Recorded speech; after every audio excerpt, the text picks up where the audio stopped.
Hello friends, do you see this Rubik's cube is so colorful?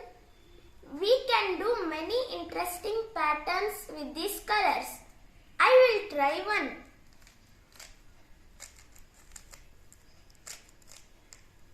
See, isn't it so beautiful? This is called as checkerboard pattern. Like this we can do many more patterns, and we can also do country flags with these colors. Keep watching my videos. Till then, I will come up with more videos on Rubik's Cube patterns. Please like, share and subscribe.